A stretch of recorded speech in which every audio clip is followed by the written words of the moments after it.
প্রচণ্ড রোদ, এই রোদ্রের মধ্য দিয়ে দুটো সন্তানকে মোটরসাইকেলে চাপিয়ে এবং তারও পেছনে তার ওয়াইফকে চাপিয়ে এগিয়ে যাচ্ছে একটা পরিবার।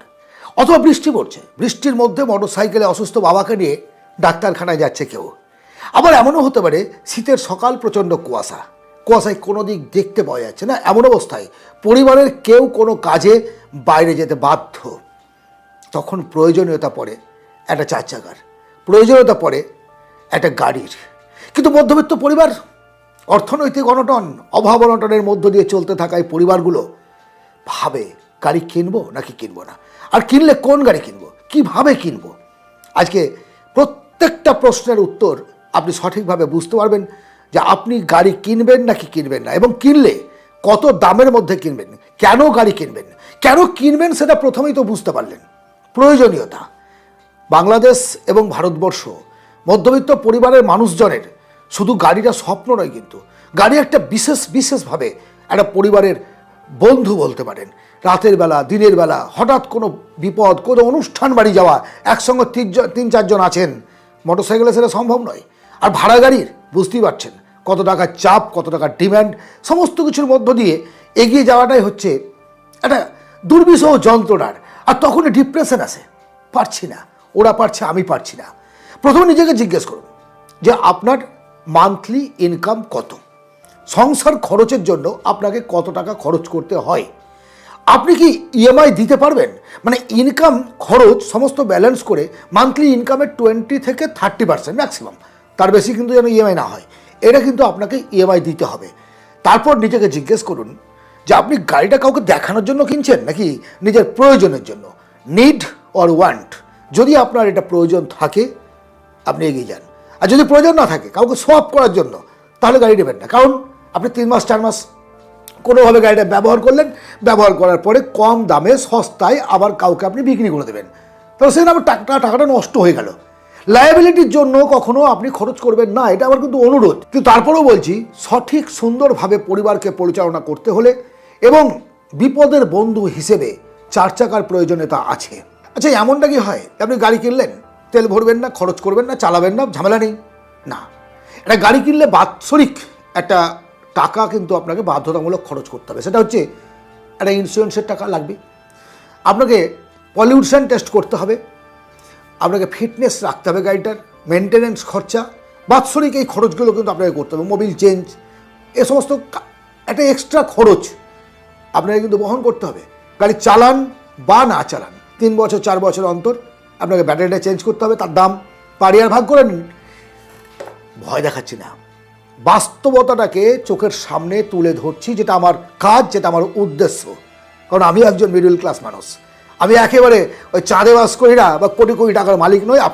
আপনাদের মতো আমিও একজন সাধারণ মানুষ, এবং অত্যন্ত সাধারণ অবস্থা থেকে উঠে এসে আজকে যাই হোক দুবেলা দুমুঠো খেতে পাই, আপনাদের সঙ্গে গল্প করার একটা সুযোগ আমি পেয়েছি। গাড়ি কেনার আগে কতগুলো জিনিস আপনাকে ভাবতে হবে, কোন গাড়িটা মধ্যবিত্ত পরিবারের জন্য অ্যাপ্রোপ্রিয়েট, রিসেল ভ্যালু আছে এমন গাড়ি কিনবেন। একটা গাড়ি কিনলেন, পরবর্তী ক্ষেত্রে বিক্রি করতে যাবেন, মার্কেটে রানিং যে গাড়িগুলো বেশি চলছে সেইগুলো। গাড়ি কেনার আগে ভাববেন যে সেই গাড়ির মেনটেন্যান্স খরচা কত, লো মেনটেন্যান্স খরচের গাড়ি কিনবেন, মাইলেজ যেন বেশি পাওয়া যায় এমন ধরনের গাড়ি কিনবেন। প্রয়োজনের জন্য গাড়ি নিচ্ছেন, শখ করার জন্য নয়। হাইফাইয়ের কথা ভাববেন না এখনই, কারণ আপনি জীবনে প্রথম 4 চাকার জগতে ঢুকতে চলেছেন। এখন প্রশ্ন হলো, গাড়ি তো কিনবো দাদা, নতুন কিনবো নাকি সেকেন্ড হ্যান্ড কিনবো? আপনি যদি বিগিনার্স হন, মানে সবে শুরু করছেন, গাড়ির জগতে ঢুকছেন, তাহলে আমি বলবো আপনাকে সেকেন্ড হ্যান্ড গাড়ি নিতে, ইউজ কার। তবে সেকেন্ড হ্যান্ড গাড়ি কেনার আগে কতগুলো বিষয় আপনাকে ভাবতে হবে। গাড়িটা যেন উইদিন 4 থেকে 5 বছরের ব্যবহার করা গাড়ি হয়। 15 বছরের পরে গাড়ি কিন্তু নেবেন না, আবার ফিটনেস করতে হবে, বিভিন্ন রকমের ঝামেলা আছে। আরও একটা বিষয়, গাড়ি যখন আপনি কিনছেন, 3-4 বছরের মধ্যে কিনছেন, তখন পেপারসগুলোকে একটুখানি দেখে নেবেন যে সব পেপারস তার ওকে আছে কিনা, তার রেজিস্ট্রেশন, তার যে ব্লু বুক যেটাকে বলি আমরা, তারপরে লাইফ টাইম ট্যাক্স আছে নাকি, ট্যাক্স কীরকমভাবে দেওয়া আছে, ইন্স্যুরেন্সের কাগজপত্র, পলিউশন, মানে যে ডকুমেন্টস একদম জমির দলিলের মতো। গাড়ির কাগজটা হচ্ছে কিন্তু মেন। আলাদা পরিষ্কার কাগজ দেখে নেবেন, first party, third party, second party, কোন পার্টি, ওনারকে, কত নম্বর ওনার থেকে আপনি গাড়ি নিচ্ছেন, এবং তার নামটা চেঞ্জ হয়েছে কিনা। ফার্স্ট ওনারের গাড়ি সেকেন্ড ওনার ব্যবহার করছে, সে নাম ট্রান্সফার করেনি, আপনি থার্ড ওনার। এবার ফার্স্ট ওনার মারা গেছেন, আপনি জানেন না, আপনি গাড়িটা কিনে ফেললে নামটা চেঞ্জ করতে পারবেন না, নিজের নামে করতে পারবেন না, যখন আবার পরে বিক্রি করতে যাবেন কোনো ভ্যালু পাবেন না। কাগজপত্র ভালোভাবে বুঝে তারপরে গাড়ি কিনবেন। কোন গাড়ি কিনবেন? কোন গাড়ি বলেছি, সেকেন্ড হ্যান্ড গাড়ি কিনতে গেলে জাপানি কোম্পানি গাড়িগুলো কিনতে পারলে খুব একটু মজবুত হয়, যেমন টয়োটোর যে গাড়িগুলো আছে, এবং হ্যাচব্যাক কার কিছু বেশ ভালো ভালো আছে। তারপরে মারুতির আছে, অল্টো, সুইফট ডিজায়ার, এগুলো, এই নেক্সন, টাটার, এগুলো ভালো গাড়ি। এগুলো ছোট গাড়ির মধ্যে, মধ্যবিত্ত পরিবারের মধ্যে, মাইলেজ ভালো, মেনটেন্যান্স খরচ কম, যেখানে সেখানে ভালো করা যায়, মিস্ত্রি অ্যাভেলেবল, মানে পার্টস অ্যাভেলেবল, সমস্ত কিছু আপনি ইজিভাবে মেনটেন করে এই গাড়িগুলোকে চালাতে পারবেন। দুর্দান্ত মাইলেজ, তো প্রয়োজনটা কি? সব তো নয় হাইফাই গাড়ি, আর যদি পয়সা থেকে কিনুন না ভাই। যদি আপনি নতুন গাড়ি নিতে চান তাহলে, মানে নতুন গাড়ি অনেকেই নিতে চাই, এই কারণে নিতে চাই আমার কাগজপত্র ইত্যাদি ইত্যাদি, ভাই ঝামেলা আমি করতে পারবো না। একটা ওয়ারেন্টি থাকবে মিনিমাম 5 বছরের, 3 বছরের একটা ওয়ারেন্টি থাকে কোম্পানির, সেগুলো আমি পাবো। সমস্ত কিছুর ব্যাপারটা নিশ্চিন্ত নির্ঝঞ্ঝাট আমি ইএমআই দিতে পারবো। বলেছি প্রথমেই, ইনকামের 20 to 30% যেন ইএমআই হয়, আমি দিতে পারবো, বা আমি ক্যাশে নিতে পারবো। তাহলে আপনি নতুন কিনুন। নতুন কিনলেও প্রথমে ওই বললাম অল্টো, সুইফট ডিজায়ার, খুব বলা যে বেলেনো, মানে টাটা নেক্সন, টাটা গ্রুপের যে হ্যাচব্যাক নতুন নতুন গাড়িগুলো বার করেছে, আরও এই সবগুলো, টয়োটোর কিছু গাড়ি আছে ছোট, সেইগুলো আপনি নিতে পারেন। আমি ব্র্যান্ড বলছি না কোনটা নেবেন, কারণ এটা প্রমোটেড ভিডিও নয়, শুধুমাত্র আলোচনা, শুধুমাত্র একসঙ্গে একটুখানি গল্প করা যে সত্যি কি আমাদের গাড়ির দরকার আছে এবং নিলে কত টাকার মধ্যে আমাকে নিতে হবে। সব তো নয়, আমি বলছি প্রয়োজন আছে, কিন্তু তার সঙ্গে সঙ্গে তো আপনাকে ভাবতে হবে গাড়িটা নিয়ে আমাকে যে চালাতে পারি। যদি আপনি পুরোনো গাড়ি কেনেন, সেক্ষেত্রে আরও দুটো বিষয় আপনাকে লক্ষ্য রাখতে হবে খুব গভীরভাবে। ভালো এক্সপার্ট মিস্ত্রি সঙ্গে নিয়ে যাবেন যদি পুরোনো গাড়ি কেনেন, সে 3 বছরের হোক, 4 বছরের হোক।